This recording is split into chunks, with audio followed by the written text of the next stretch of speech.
Hello. Can you hear me? Hello. Can you hear me?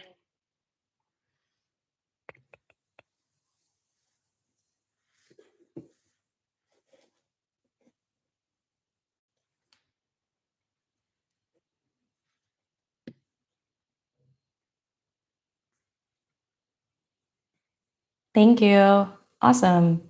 I'm so proud of myself. I did this and set it up and it's working apparently. So this is great. Um yeah, we'll get started. I don't have a slide deck. I'm not doing a presentation. All of the fundamental information is online. So check that out first. This is like a Q&A. Um, if you're totally new to Erasmus Mundus and you have no idea about anything, I really recommend you start uh, either doing your research, watching some videos, looking at blogs, different things, because questions like what does EMJM stand for?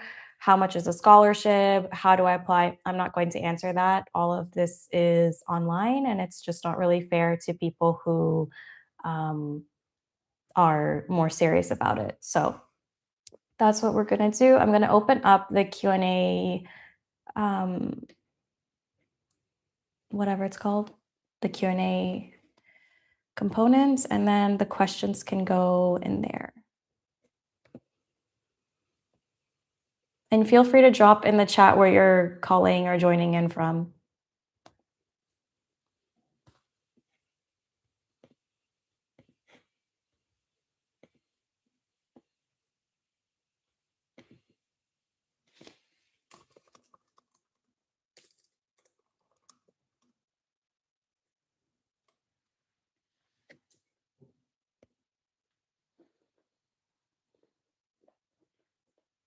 So if you have a question, please put it in like the actual Q&A thing, not in the chat, because the chat just gets too cluttered and confusing. So put that in there. Again, questions that are already answered online or can be found very easily, I'm not going to answer them. Same thing, if you decide to spam the chat, you're getting kicked out. So spamming the chat, being mean or rude to me or any other people, it's automatic, you're out. And I'm not negotiating. It's important to keep the space respectful for everyone.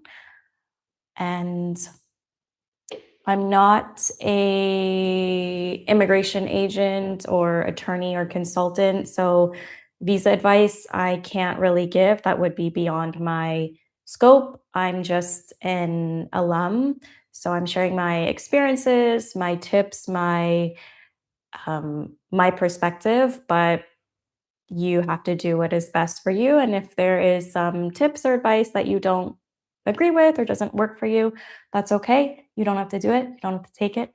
Um, I'm just one of many in this network.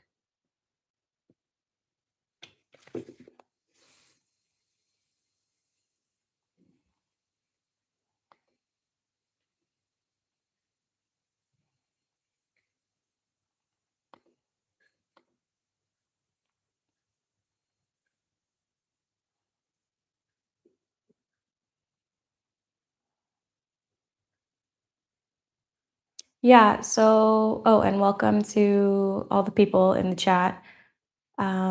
Yep, this session is recorded. It's just like a regular YouTube Q&A live stream thing. So it'll go online automatically, which is so much better than Zoom or Teams or Google Meet. So that is cool.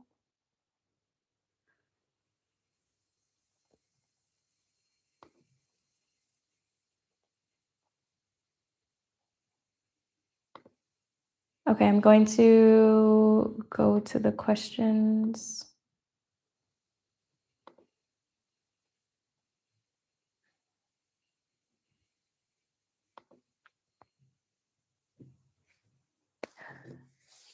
And I'm also not going to do like profile assessments, or if you're like, I have a 4.0 GPA, I have 2 years of experience, I have two internships, I have five publications. What are my chances? I cannot state what your chances are, because it depends a lot of things, right?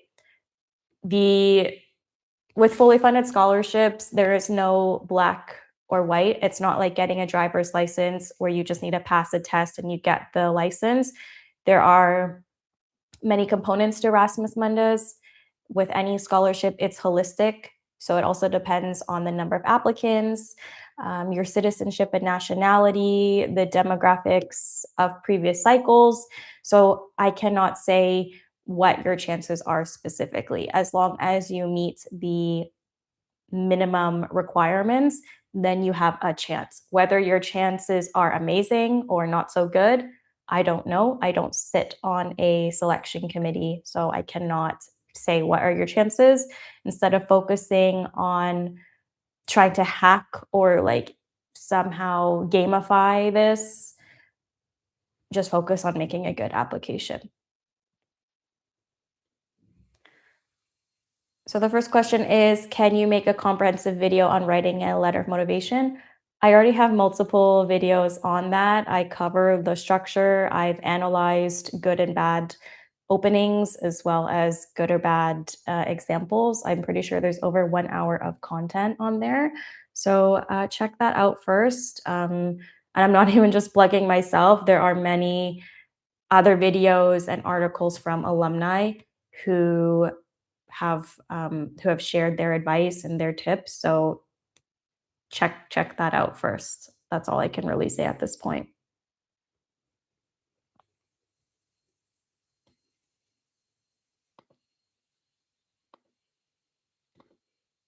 Okay. Next question. And again, the people who are joining, please put your questions into the actual Q&A segment, not just the chat, because it gets too difficult on my brain to filter through everything. Plus, people are saying hi and asking stuff. So if you have an actual question that is worthy of being asked, meaning you have already looked at the basic information and know about Erasmus Mundus, drop it in the question box. I'll see it. I'll do my best. I can't guarantee I will answer everything fully, but I'll do what I can. So there's a question. I have a 6.5, the English language proficiency, a 3.8 GPA. I reached interview stage and you got rejected. So I think if you have reached the interview stage, that means that your application is strong because you were taken to the next level. So you're asking about focusing on writing a paper, publishing a paper. Yeah, I recommend it. Do whatever you can do to improve your profile, to improve your application, because you don't want to be applying again and submitting the exact same thing that you already did. So, yeah, improve however you can, whether that's internship, writing a paper, leadership, volunteering, also changing up your SOP and CV, really important as well. So, yeah, I wish you good luck. I think it's good that you got to the interview stage, and I'm hoping for a good outcome for you.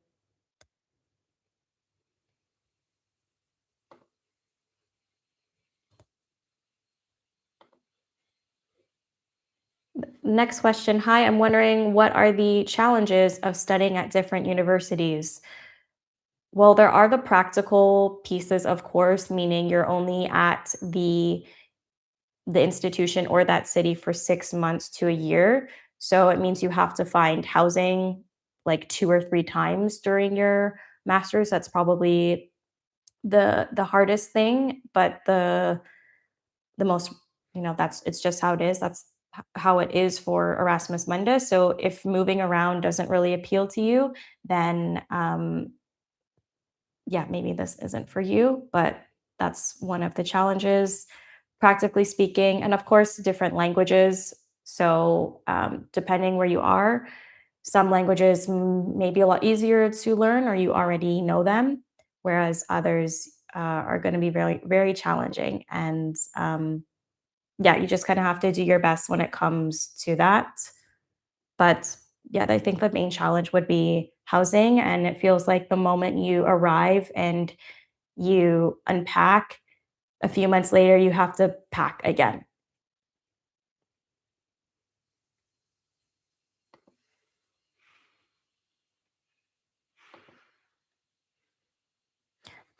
Will adding a few independent beginner level projects like publishing on GitHub, oh, since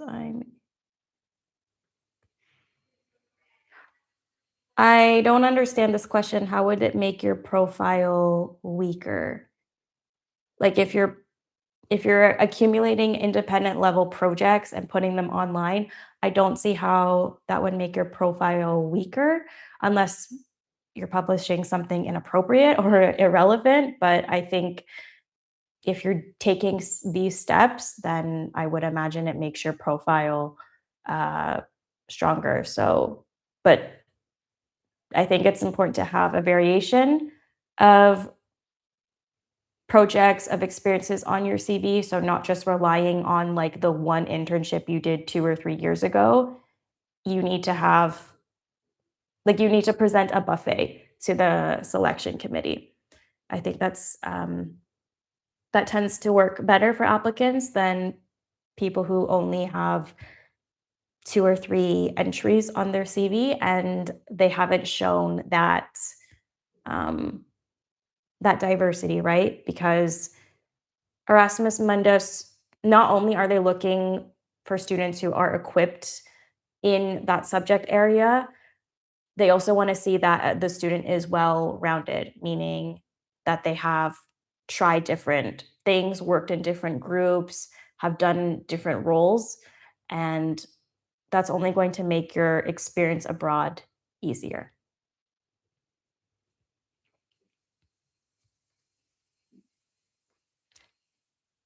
Again, for people joining, can you please write your question in the actual Q&A, not in the chat? Because it's easier for me to monitor what actual questions there are instead of just people chatting back and forth.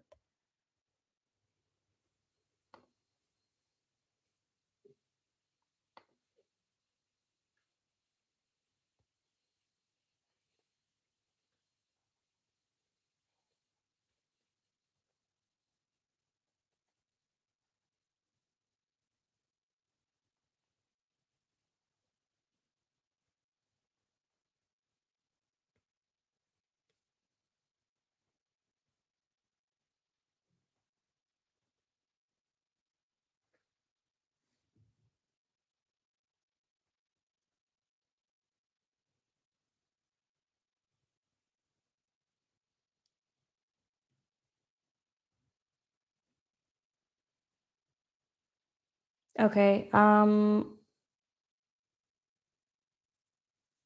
Next question. I speak French and didn't do any tests to prove it. Do I put it in my list? I'm gonna answer this question. You just asked one, but because there's no one else in the queue, I'll answer it. But moving forward, you know, I'm just gonna do one person at a time for now. You say you speak French, but you didn't do any tests.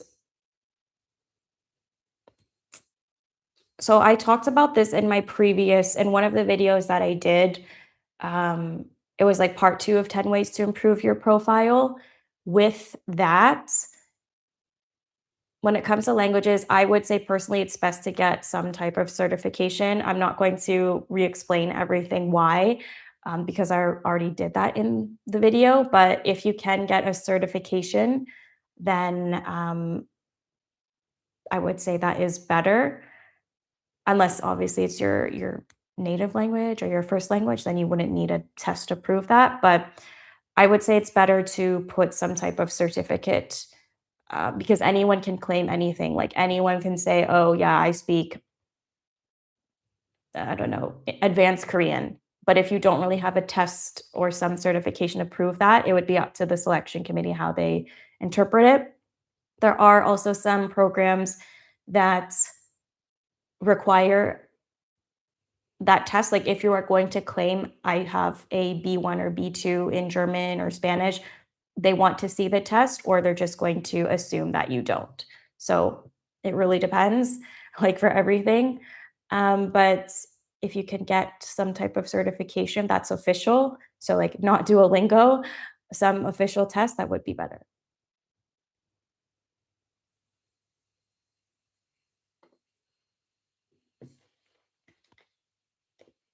What are the most important factors that make an Erasmus application stand out? So I did already make a video on this, and I talked about the 4 key things that the selection committee is going to look for.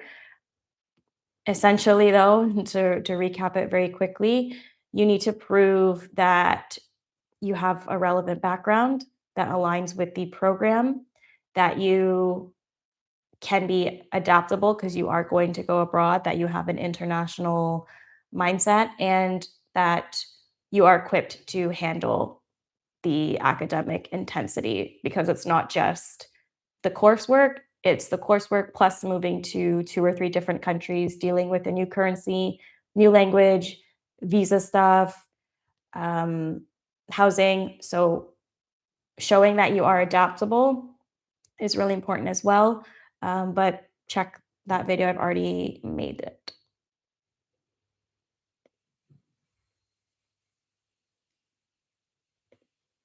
What is the impact of not have Coursera? I don't understand this question. Are you saying what is the impact of not having certificates? So I didn't have these Coursera certificates when I applied and I still got the scholarship. My personal opinion is that these online certificates like Coursera are kind of useless. I'll explain why later. Towards the end, I will present a few opportunities that might interest you. And these are ways that you can improve your profile. But I'm not a fan of Coursera personally. I don't think it really does much to an application, but I'll explain why after.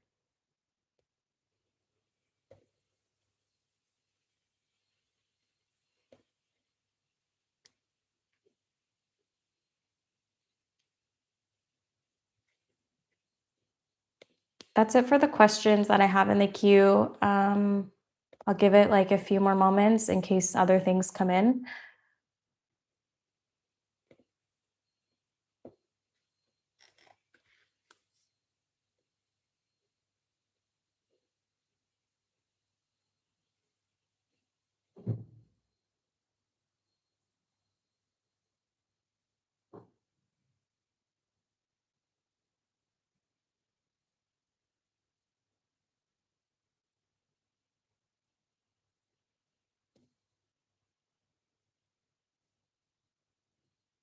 Again, please put the question in the Q&A, like the specific area where you dropped the question, not in the public chat.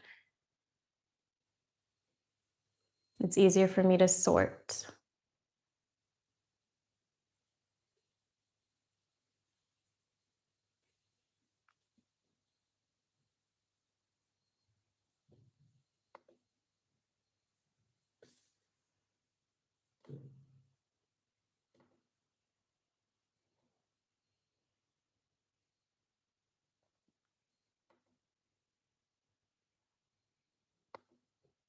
Having research paper and not having research paper, can you tell me the impacts of these?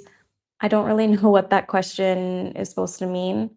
What is your question exactly? I didn't have any research papers when I applied and I still got the scholarship, if that's what you're asking.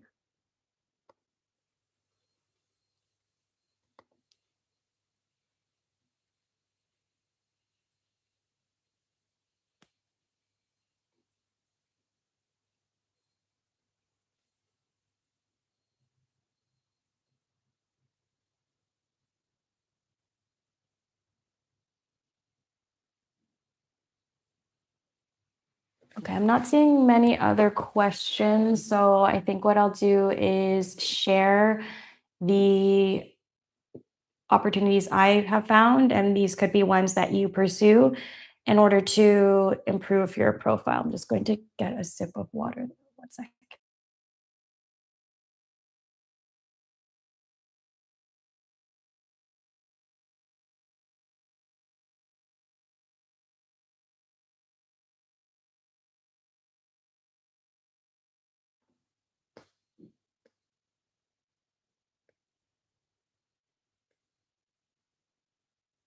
There are a lot of questions in the chat, unfortunately, that have already been answered um, in my videos and other people's videos, so I'm not going to answer them. And then there are some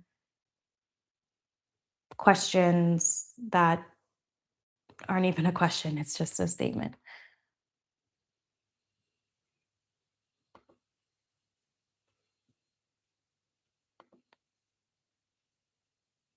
How important is the choice of Erasmus Mundus programs when applying? I So you don't rank your programs. It's not like for American applications or like certain things where you have to rank, my first choice is this, my second choice is that. You apply to all the programs individually, so you don't rank. I think that's what you're trying to say.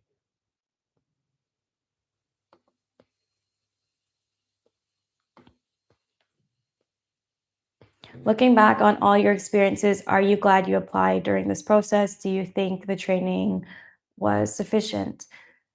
Yeah, I'm glad I did it, of course. Um, yeah, that's pretty much all I can say. It was a good experience, and um, I would not have done it without the scholarship, just given my own circumstances. Like I knew it was going to be scholarship or don't do it at all. It wasn't like self-funded was not an option for me. So yeah, I'm very thankful that I received the scholarship, obviously.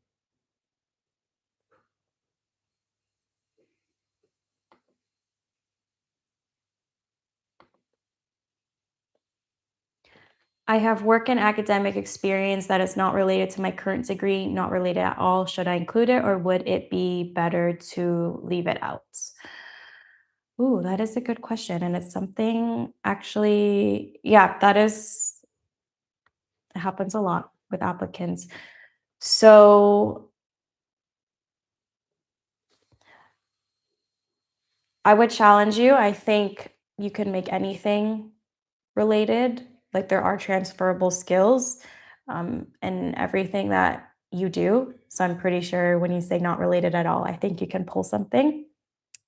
Um, my advice is that you should put the related academic experience and work experience number one. Like that should always be what takes priority on your CV.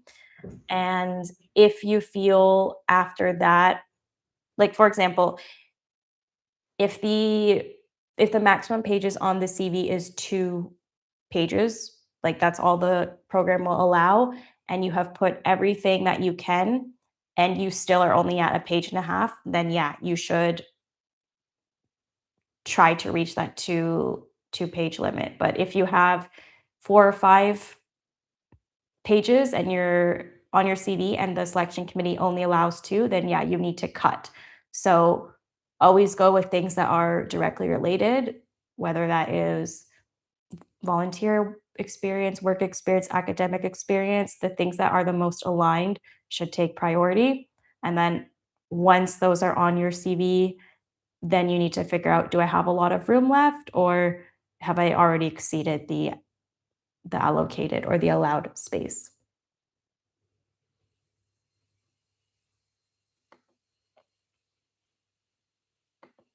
I hope that makes sense.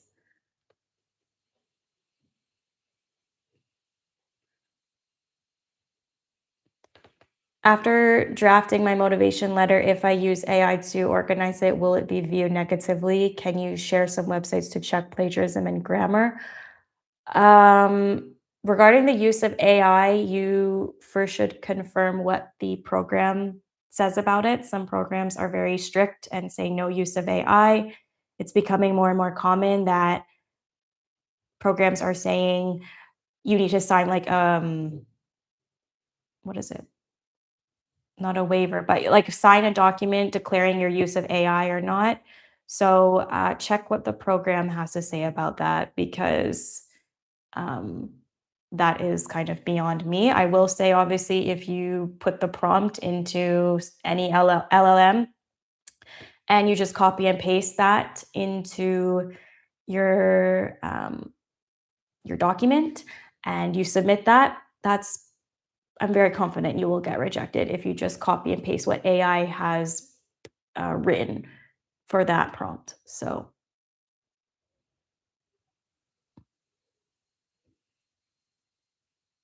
I'm gonna pick other people who have not had their question answered just to be a bit fair.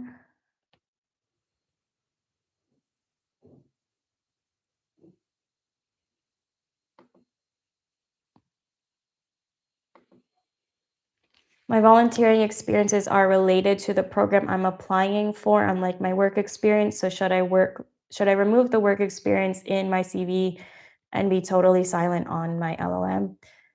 Without seeing your LOM, your CV, your transcripts, I can't really give a definitive answer. It also depends, like, how long were you volunteering, how long you were working. Like, if you were at a job for 2 years and you actually ma made some achievements or there were tangible results versus you volunteered for a month, you'll have to weigh that out. Um, but I think if you can combine both somehow, I think that's also a good idea, but without seeing the whole picture, I can't really, advise on that. There are a lot of questions, about the basics of EMJM, and as I said before, I'm not going to answer them. Those are already covered in other videos. Just Google it. Yeah.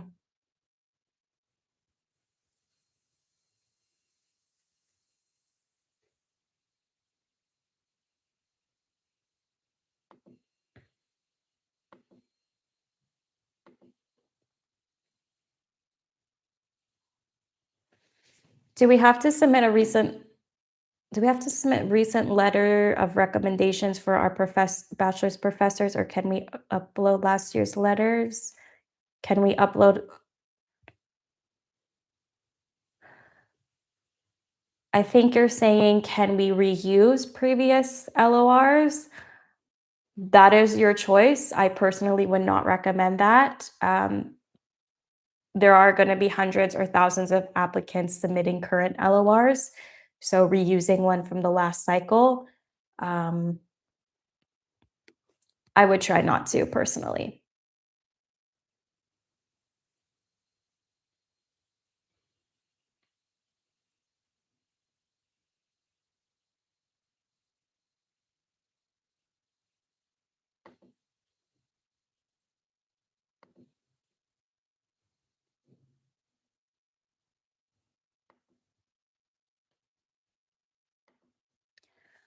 Must my recommendations come from my lecturers? I'm currently undergoing a training for a skill related to the course I want to apply for.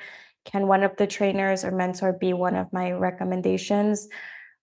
As I said during or in my video on letters of recommendation, you need to provide the letters that the program wants. So if the program says we need 2 academic referees, you need to provide 2 academic referees. If they say you have a choice, just give us 2 letters from anyone as long as they're completed and you give us 2, then you have more flexibility. But I can't say if the recommendation should come from your lecturers or not. It depends what the program asks. So check the website and you need to satisfy those requirements.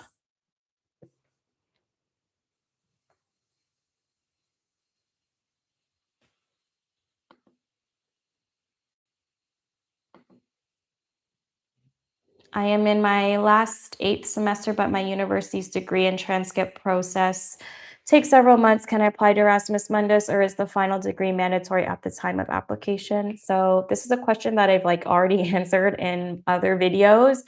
You need to check what the program requires of you. If they say we need your bachelor's degree at the time of applying, then that is the rule. Some programs will say our offer is conditional based on you giving the final degree and transcript, meaning if you don't give that in time, say, for example, July 1st, then we will revoke your offer. So you need to check what the program's policy is on that, especially if you are a current student now, because they all will treat it very differently. Um, that's about it for that.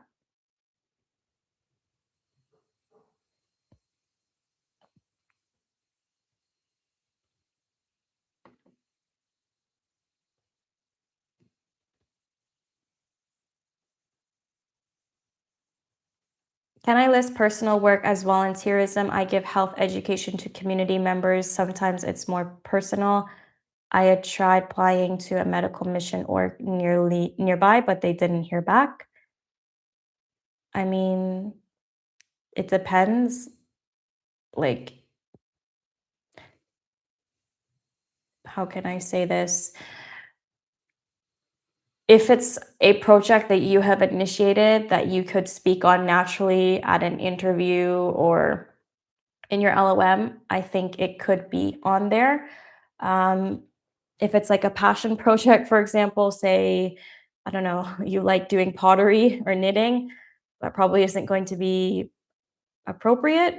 But I think if it's a project or some type of personal work that connects to the Erasmus Mundus program's objectives or values, sure, you can include it. But again, it depends like other things. So if you have other jobs to talk about, if you have other publications, like without seeing this specifically, I can't really say.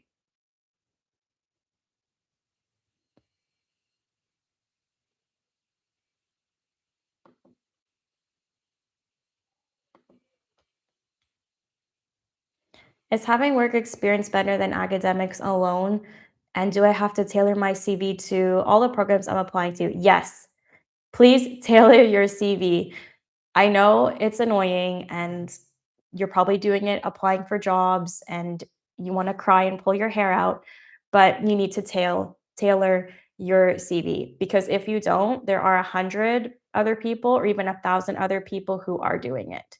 And if I'm judging 2 applications and one application has a tailored CV and the other application looks like it was submitted to 10 other programs, I'm not going to be impressed by that. So yeah, you need to absolutely tailor your CV.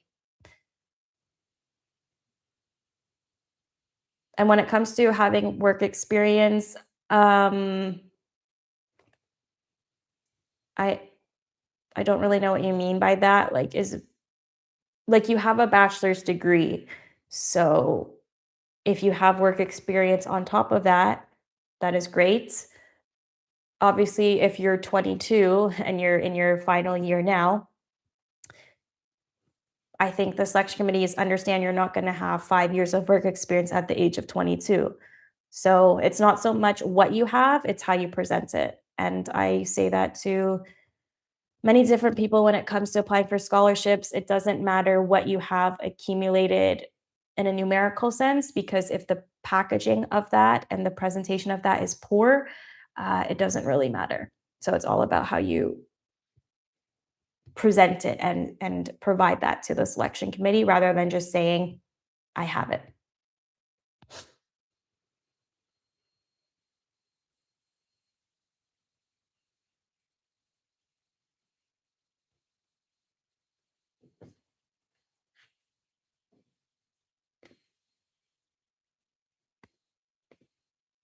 Should we link our completed thesis projects PDF with our CV, or can we just simply name them and explain? So You can try if you want, but there is no guarantee that the selection committee is going to read an entire thesis.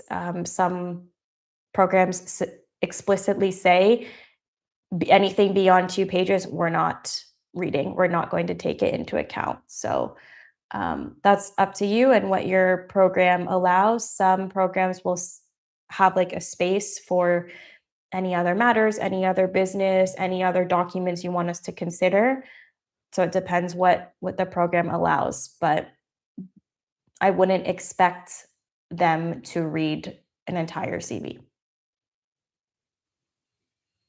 Some people are just writing the same questions over and over again. If you keep doing that, yeah, I'm gonna have to just ignore you or kick you out. I'm sorry, but no.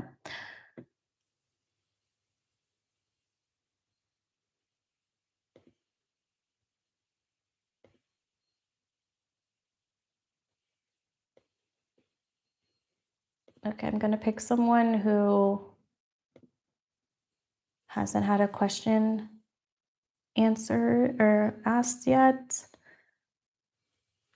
For final year students whose bachelor's will be completed before the master's starts, but after the application deadline, what documents are required based on the academic transcripts? That's a that's information that the program provides. I don't know. Like I don't know all 200 programs um, perfectly. So some programs again will ask you to write an attestation, um, basically declaring that certain things will be done uh, by the time you start. And some programs just don't care. They're just like, we don't care if you do a thesis or not. You just have to graduate and send us your transcript. So I can't really answer that.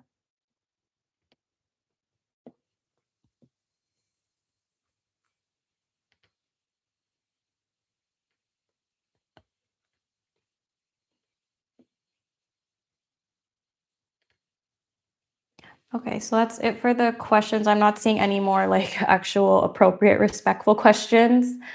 For some reason, people think it's okay to be rude, but whatever.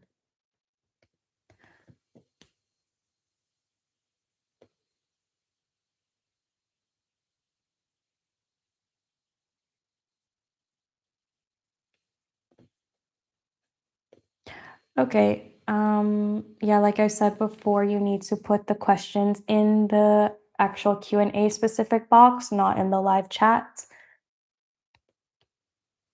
because it's easy for me to see and sort and pin everything.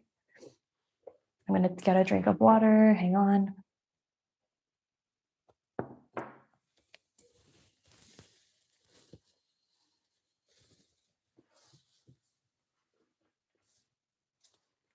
And yeah, there are some questions I'm just ignoring. So if you keep putting it in the queue, I'm not answering them. Some of them, like it's important that you help yourself, right? Like I like helping applicants who help themselves. So people who are like refusing to do just the basic investigation and research. Remember, you are applying to Erasmus Mundus, one of the most competitive scholarships out there. Acceptance rates are single digits. So you need to do everything that you can to maximize your odds. And that starts here today. That starts researching the programs, shortlisting programs, gathering your documents. If you just wait around and do nothing, or even worse, expect alumni to do everything for you, you're going to have a hard time in this application process. And I'm just being really honest here. It's competitive, so the people that win will win, and the people who don't put in any effort or don't don't want to be responsible, you're not going to get in. It sounds really hard and mean, but when you have 2,000 or 3,000 applications from a selection committee's perspective, you're just like, you know, you're going to cut people very quickly, and that type of I'm not saying it's fair, but yeah, it's how the system is.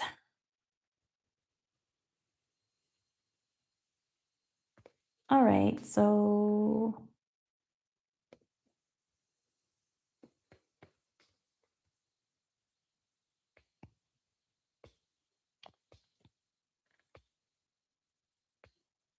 if we participated in conferences or did community work but don't have certificates as proof, can we use photos or other evidence instead?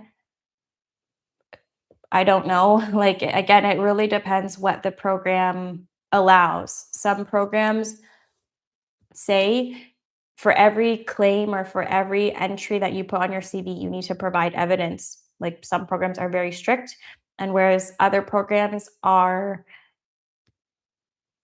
kind of like a bit more flexible. So they reserve the right to verify and ask you if things are investigated or looked further. But I think it's always good to keep the any proof that you have, right? Because you don't know.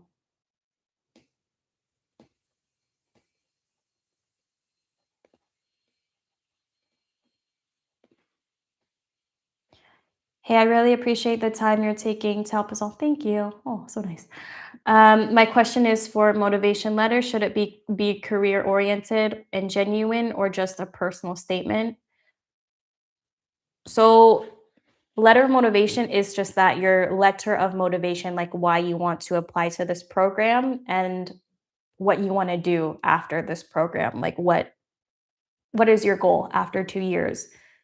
So, any good personal statement is going to have a career orientation in there.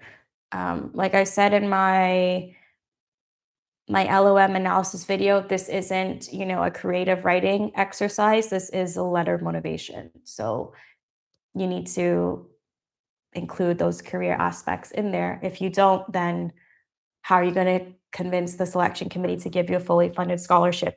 If you can't express your goals and why you want to do this program, how is the selection committee going to interpret that? So, yeah, any good personal statement, SOP, LOM, whatever you want to call it, they're all going to have some type of career um, orientation there.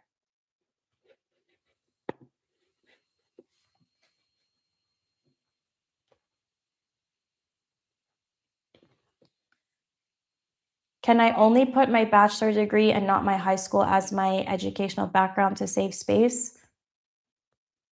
It, about like, is that in reference to your CV as a whole? If it is, yeah, high school grades don't really matter for master's applications. I'm not aware of programs requesting those transcripts. The majority just asked for a bachelor's. So high school was what, 5, 10 years ago? I don't think having your high school mentioned on your CV is going to help really. So, yeah.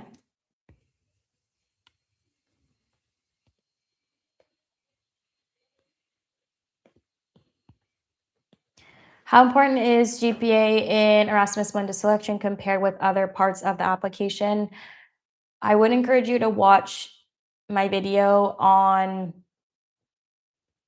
like how selection committees select, because in that video and in another one as well, I go through the criteria. Basically, as I keep saying, and I'm sorry I have to keep saying this, but it really depends. Every selection committee judges the GPA differently. For some programs, the GPA makes a significant part of the overall score and the overall decision, whereas other programs, they the GPA is weighted less. So GPA overall is really important, not just for Erasmus Mundus, but for any fully funded master's scholarship, especially. So the selection committee is going to take that into account, but to what extent, how much, I don't know. Check the program website to see what they think about that. Cool, that's done.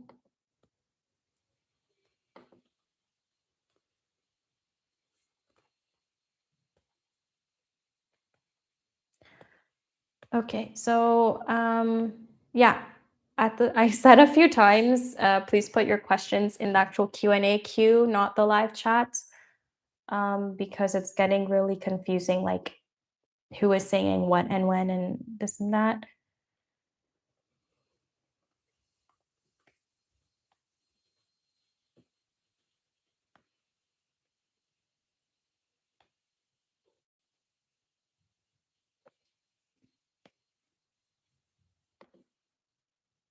This is a good question.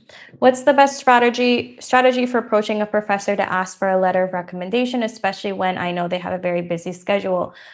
So I posted a video on the letters of reference, and I specifically in there put a template that you can use or modify to help you with asking them. Um, but the best approach is going to be one that is very polite, that is respectful, that doesn't have spelling or grammar errors, that is clear. So asking someone like, hey, prof, hey, sir, hello, just like you have to go in for the ask very clearly. That's why I put a template out there because I've been asked to write reference letters for people, and I've been asked in respectful ways and also asked in very disrespectful ways. So that's why I'm sharing um, from my point of view who I'm more likely to say yes to. So you can check out that video for that template. I think it'll help you, but I think the fact that you're asking and even putting energy into what is the best strategy, I think to me that already shows that you are a professional person. Because a lot of people wouldn't even ask. They would just bother their referee and be really rude to them. But the fact that you're putting energy out there, like how do I ask in a good way? That to me kind of shows that you're already um like a good student or like a good person. I'm just drinking water.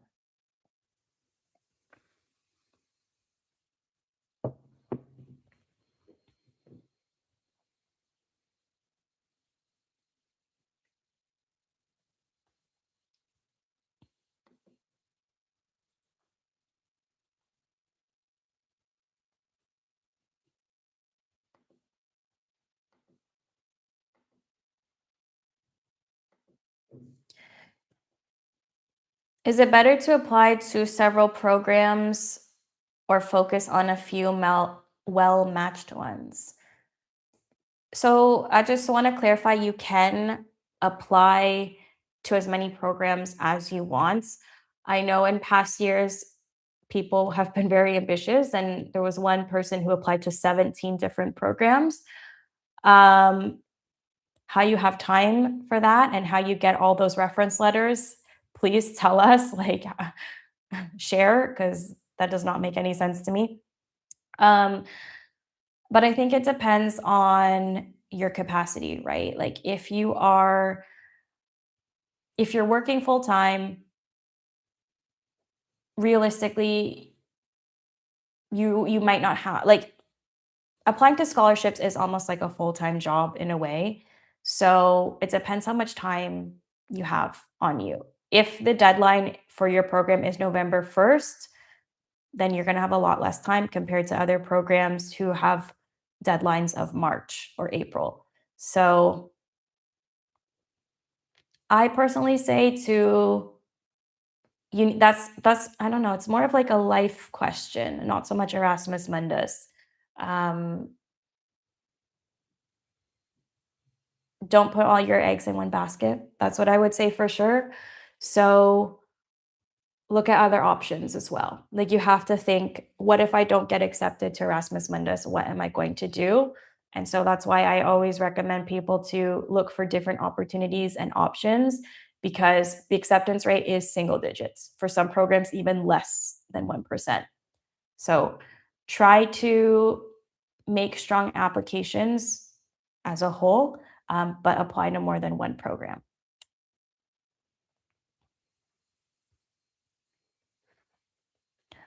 Cool. So it's almost an hour I've been doing this. I think what I'll do is I'm going to show the opportunities that I have found that might help you. And then if there are valid questions after, I will go back and answer some of them. And then I think I'll schedule another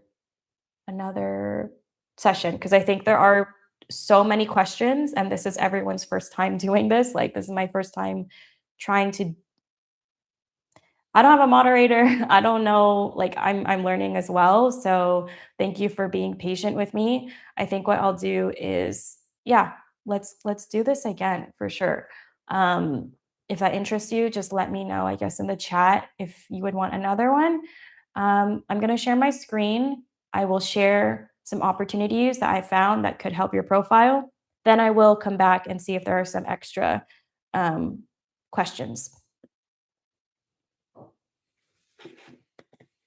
So hang on. This is like my first time doing all of this, so I just have like no idea what I'm doing, but that's okay because we're all learning. Um,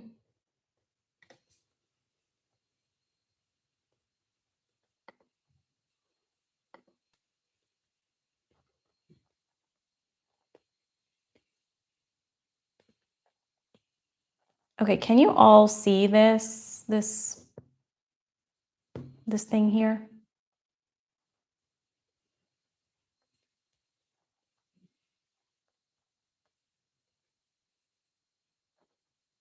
Oh geez, I think I'm frozen. Oh no.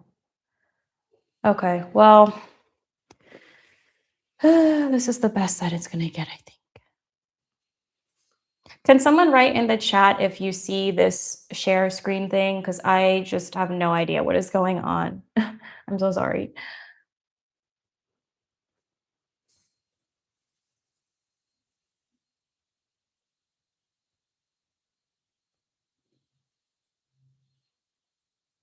Thank you. Okay. So I'm not going to go through every single one in depth. Like what I will do is post a comment in the replay with all of these links and and then go from there. Why can I not? Okay, whatever. Anyway, so with this, I found this. It's the AI Safety Research Lab. Again, I will post all the links to these in the comments so you can access them yourself. But basically, it's I believe, an internship or fellowship. It is paid, and you're focusing on AI stuff. So I'm sorry, I'm not going like into in depth and everything. Um, I just have to be a little bit fast. Okay. Next one I will show. Okay, so this is actually really cool. I found this one. It is the Democratizing Education and Global Sustainability for Justice. So if you're in the social sciences or policy, this might be something that you consider. Essentially, it's an online course that is done through the University of Cambridge. You have the themes here. Um, The thing is, it's due by September 1st, 2026. I just found out about it like this week.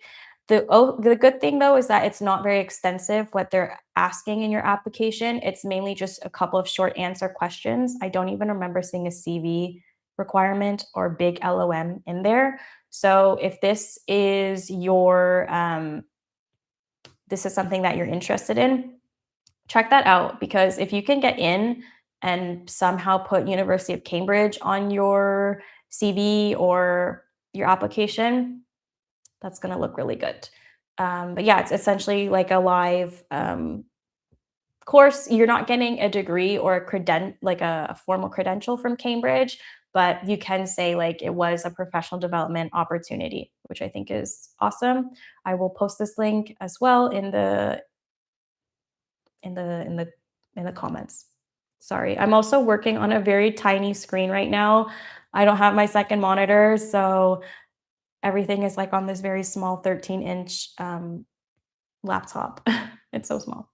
Okay, next one, internship with Max Planck Institutes for Informatics. It's based out of Germany.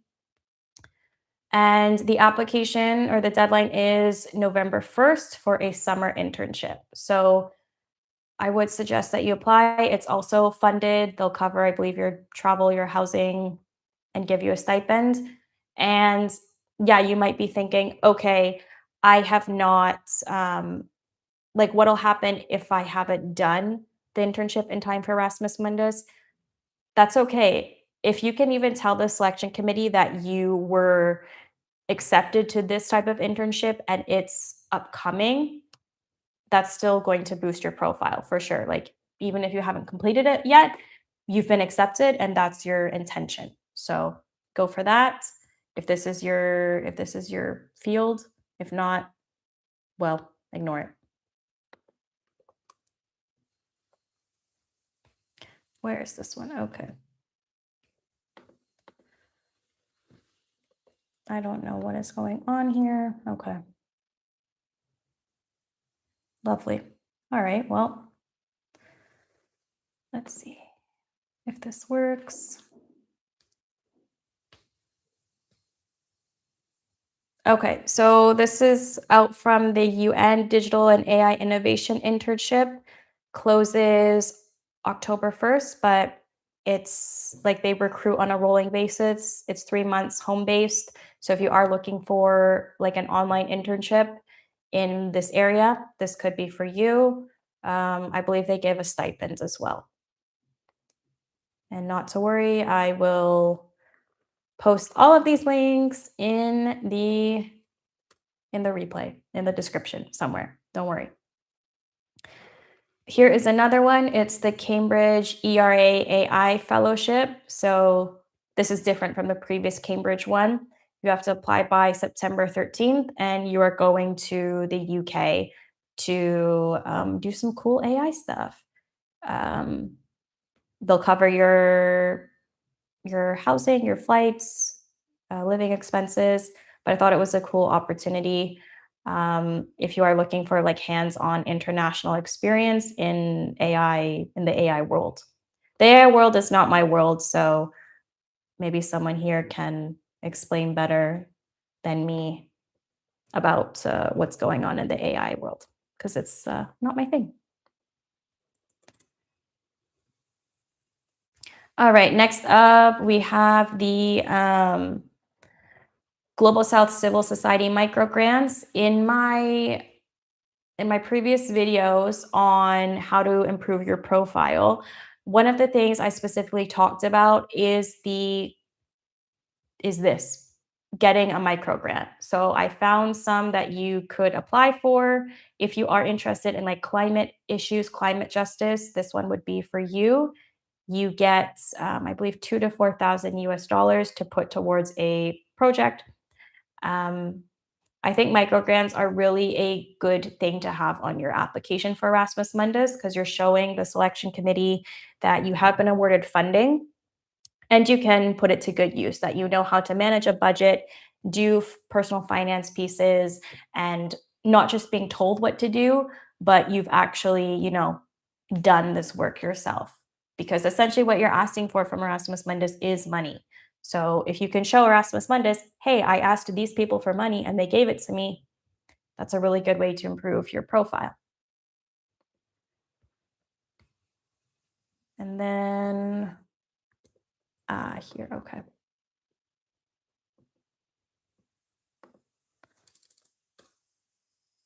And yes, don't worry, all of these links will go in the replay. So this is awesome as well if you're again interested AI, data governance, this type of thing. So this is an online course similar to the one that I said before. It's the application closes September 19th, 2026, and it's 4 weeks. These are like online it's what is it called? Not asynchronous. So you're actually meeting with people um, live, not face to face. It is online. But again, I think this is a good way to show because look, here it says funded by the European Union. So if you can show the Erasmus Mundus Selection Committee that you have done projects already that are funded by the European Union, it makes you more credible and makes your application more solid. This course is $0. There is no fee to do the course, but again, it's giving you some type of thing to put on your CV and in your LOM that is a stronger asset than just a passive certification because this requires you to be online live. There are learning objectives, there is assessment and grading. It's not an official degree or like an official certificate, but this is showing active participation and not just clicking a few buttons around and accumulating courses. And that's kind of why I have a problem with Coursera, and a lot of applicants are constantly asking. I have 20 Coursera courses. Is that good enough?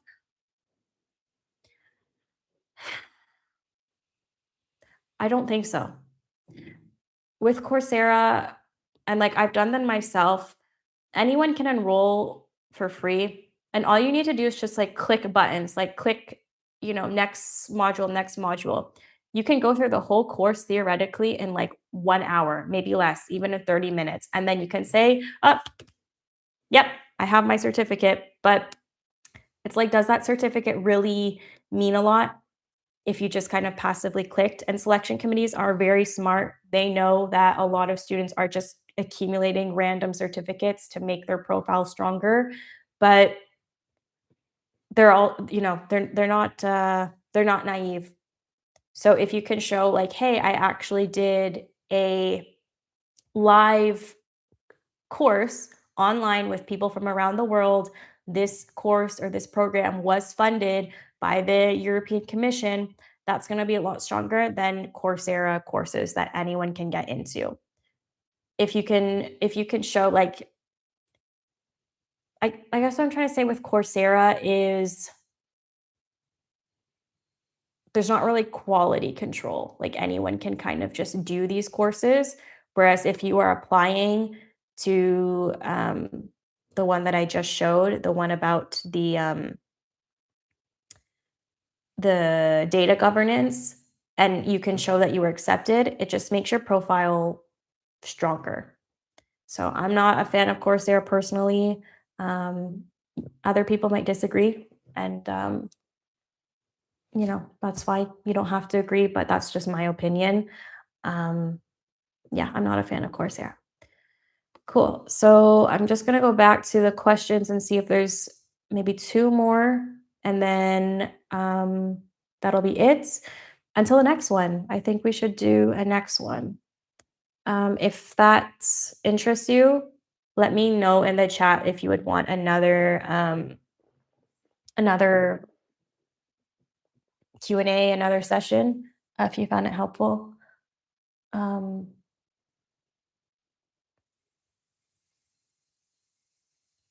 yes, you do get the recording, or it's just like a normal YouTube live replay thing.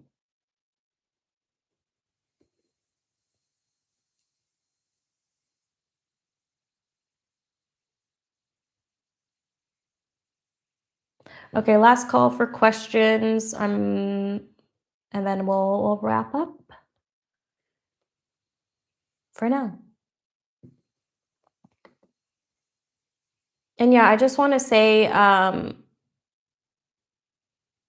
like, what I want you to take away is to start now, right? Like, every day that you do nothing, you're only hurting yourself.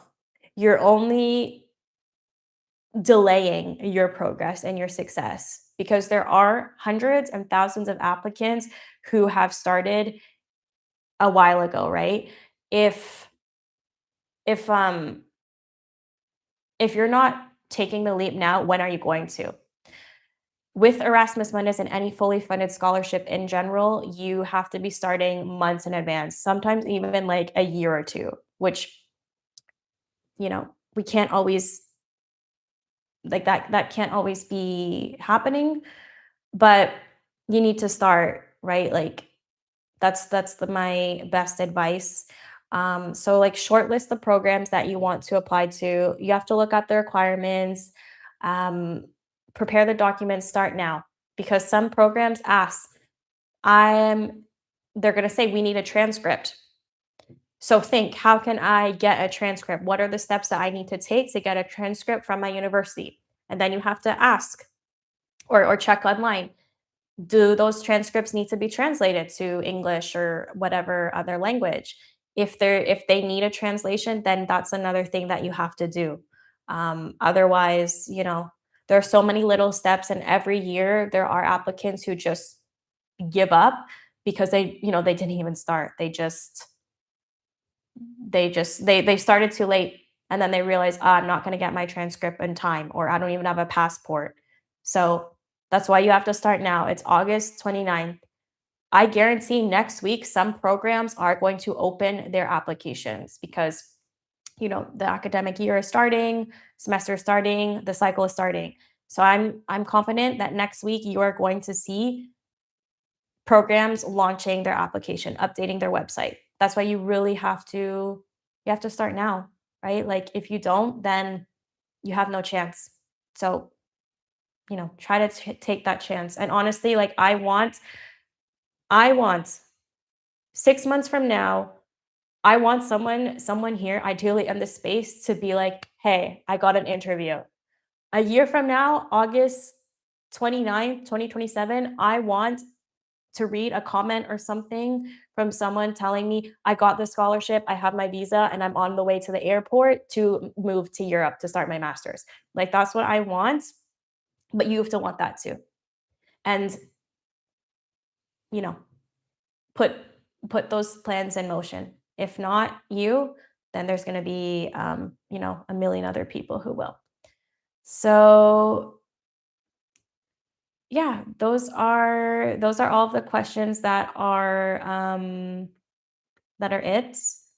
Again, if your question was not answered, it's probably because you can Google it easily, or you can find that already in alumni content. Not even in just my content, but in many other alumni have made content or blogs or articles. So if your question can easily be answered there, yeah, I'm not going to answer it because I wanna go deep, and other people here are serious, and I don't want other people being held back because, you know, certain applicants don't want to do basic research.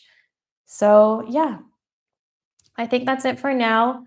It's been over an hour, and, like, I need to drink some tea because I haven't talked this much in such a long time. But if this was helpful for you, um, let's do it again.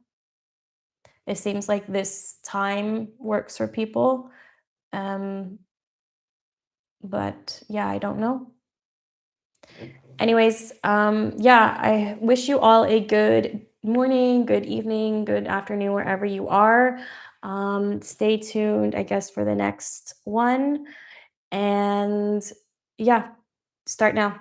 Start now. Get those documents going now, people.